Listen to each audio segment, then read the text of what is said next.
Kanhang damang wipahaya, sukang paweta pandito. Ini adalah syair yang sebenarnya dibungkus dengan sebuah kalimat hiasan. Hitam dan putih telah digunakan.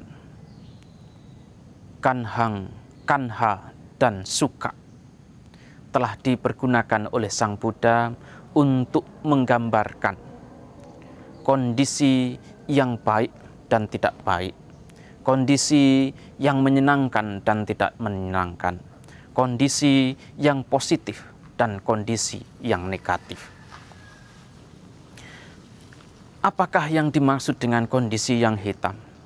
Kondisi yang hitam adalah kondisi yang membuat seseorang terus terjebak dalam penderitaan, terus terjebak dalam duka nestapa, kekecewaan, ratap tangis, kelahiran, dan kematian.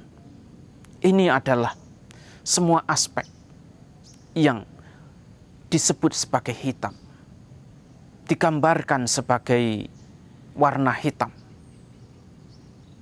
Karena kondisi itulah yang kemudian membuat manusia untuk terjebak dalam kegelapan, untuk terjebak dalam kondisi yang tidak menyenangkan sama sekali. Nah, oleh karena itu, setiap aspek yang positif, setiap aspek yang baik, setiap aspek yang menyenangkan digambarkan dengan kondisi yang putih, kondisi yang menyenangkan, kondisi yang menimbulkan optimisme, menimbulkan rasa percaya diri, menimbulkan kebahagiaan, menimbulkan pula semangat dan keinginan untuk terus memperbaiki diri. Mereka yang memahami kondisi ini akan terus bekerja keras, berjuang dengan sungguh-sungguh, berlatih dengan serius. Karena tidak layak bagi dirinya untuk terus tenggelam dalam kondisi tanpa cahaya, kondisi yang gelap gulita, kondisi di mana dia tidak bisa melihat apapun. Ketika batin seseorang diliputi oleh keserakahan, diliputi oleh kebencian, diliputi oleh kebodohan batin, diliputi oleh pancaniwarana, oleh 5 rintangan batin, kondisi batinnya akan susah untuk menembus apapun. Kondisi batinnya akan tampak tidak menyenangkan sama sekali.